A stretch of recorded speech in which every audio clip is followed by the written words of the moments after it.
Tuesday morning dosa ಮಾಡಿ ತುಂಬಾ ದಿನ ಆಗಿತ್ತು, ಒಂದು ವಾರನೇ ಆಗೋಗ್ಬಿಟ್ಟಿತ್ತು. ಸೊ ಇವತ್ತಿನ ತಿಂಡಿಗೆ ದೋಸೆ ಮಾಡ್ಕೊಂಬಿಡೋಣ ಅಂತ ಹಿಟ್ಟೆಲ್ಲ ನೈಟೇ ರುಬ್ಬಿ ಎಲ್ಲ ರೆಡಿ ಮಾಡ್ಕೊಂಡಿದ್ದೆ. ನಾನು ಇವತ್ತು ಅಕ್ಕಿ ದೋಸೆನ ಮಾಡ್ಕೊತಿದ್ದೀನಿ. ಕಾಫಿ ಏನು ನಾವು ಮನೇಲಿ ಜಾಸ್ತಿ ಕುಡಿಯೋದೇ ಇಲ್ಲ, ರೇರು ತುಂಬಾ. ಇವತ್ತು ಸ್ವಲ್ಪ ಹಾಲು ಕುಡಿಬೇಕು ಅಂತ ಅನ್ನಿಸ್ತು, ಹಾಗೆ ಅದ್ರ ಜೊತೆಗೆ ಬ್ರೆಡ್ ಕೂಡ ತಿನ್ನಬೇಕು ಅಂತ ಅನ್ನಿಸ್ತು.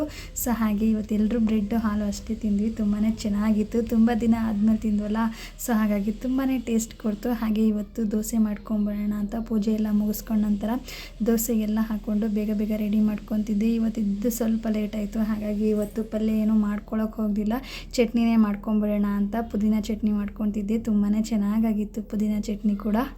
ನಾಗರ ಪಂಚಮಿ ಹಬ್ಬ ಕೂಡ ಬೇಗನೆ ಬರ್ತಾಯಿದೆ, ಇನ್ನೂ ನಾವೇನು ಕ್ಲೀನ್ ಮಾಡ್ಕೊಂಡಿಲ್ಲ, ಇಷ್ಟೊತ್ತಿಗೆಲ್ಲ ಸ್ಟಾರ್ಟ್ ಮಾಡಿಬಿಡ್ತಿದ್ದೆ. ಸೊ ಈ ವರ್ಷ ಪೇಂಟ್ ಮಾಡೋದ್ರಿಂದ ಪೇಂಟ್ ಮುಗಿಸ್ಕೊಂಡು ಎಲ್ಲನ ಕ್ಲೀನ್ ಮಾಡ್ಕೊಳ್ಳೋಣ ಅಂತ ಅಂದ್ಕೊಂಡಿದ್ದೀನಿ. ಅಮಾವಾಸ್ಯೆ ಕಳೆದ ನಂತರ ಮಂಡೆಯಿಂದ ಸ್ಟಾರ್ಟ್ ಮಾಡೋಣ ಅಂತ ಅಂದ್ಕೊಂಡಿದ್ದೀನಿ.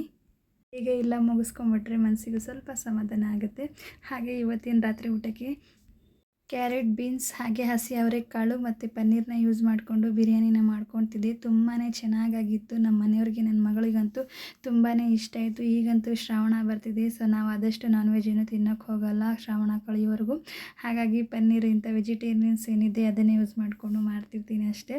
ಇವತ್ತು ಮಾಡಿರುವಂಥ ಪನ್ನೀರ್ ಬಿರಿಯಾನಿ ತುಂಬಾ ಚೆನ್ನಾಗಾಗಿತ್ತು. ನಾನು ಆದಷ್ಟು ಮಸಾಲೆ ಐಟಮ್ ಏನೂ ಯೂಸ್ ಮಾಡ್ತೀನಿ, ಬಿರಿಯಾನಿಗಳನ್ನ ಮಾಡ್ಕೊತೀನಿ. ಅದರಂತಲ್ಲೂ ಇವತ್ತಿನ ಥರ ಬಿರಿಯಾನಿನ ಇದೇ ಫಸ್ಟ್ ಮಾಡಿರೋದು. ಈ ಕಂಪ್ಲೀಟ್ ವಿಡಿಯೋ ರೆಸಿಪಿನ ನಾನು ನೆಕ್ಸ್ಟ್ ಮುಂದಿನ ವೀಡಿಯೋದಲ್ಲಿ ಅಪ್ಲೋಡ್ ಮಾಡ್ತೀನಿ, ಖಂಡಿತವಾಗ್ಲೂ ಹೋಗಿ ಚೆಕ್ ಮಾಡ್ಕೊಳ್ಳಿ. ತುಂಬಾ ಚೆನ್ನಾಗಾಗಿತ್ತು. ತುಂಬ ಸಿಂಪಲ್ಲಾಗಿ, ಕ್ವಿಕ್ಕಾಗಿ, ಈಸಿಯಾಗಿ ನಾರ್ಮಲ್ ಸ್ಪೈಸಸ್ನ ಯೂಸ್ ಮಾಡಿಕೊಂಡು ಮಾಡ್ಬೋದು. ತುಂಬಾ ಚೆನ್ನಾಗಾಗುತ್ತೆ, ತುಂಬಾ ಇಷ್ಟ ಆಗುತ್ತೆ ನಿಮಗೂ ಕೂಡ ಅಂತ ಅಂದ್ಕೊಂಡಿದ್ದೀನಿ. ಈ ಥರ ಮಳೆ ಚಳಿ ಟೈಮಲ್ಲಿ ಏನಾದರೂ ಡಿಫ್ರೆಂಟಾಗಿ ಮಾಡ್ಕೊಬೇಕು ಅಂತ ಅನ್ನಿಸ್ತಾ ಇರುತ್ತೆ. ಸೊ ಅಂಥ ಟೈಮಲ್ಲಿ ಈ ಥರ ರೆಸಿಪಿನ ನೀವು ಯೂಸ್ ಮಾಡ್ಕೊಬೋದು, ತುಂಬಾ ಚೆನ್ನಾಗಾಗುತ್ತೆ. ಇನ್ನೂ ನನ್ನ ಚಾನಲ್ಗೆ ಯಾರ್ಯಾರು ಸಬ್ಸ್ಕ್ರೈಬ್ ಆಗಿಲ್ಲ ಸಬ್ಸ್ಕ್ರೈಬ್ ಮಾಡ್ಕೊಳ್ಳಿ. ಹಾಗೆ ಈ ವಿಡಿಯೋ ಇಷ್ಟ ಆದಲ್ಲಿ ಒಂದು ಲೈಕ್ ಕೊಡಿ.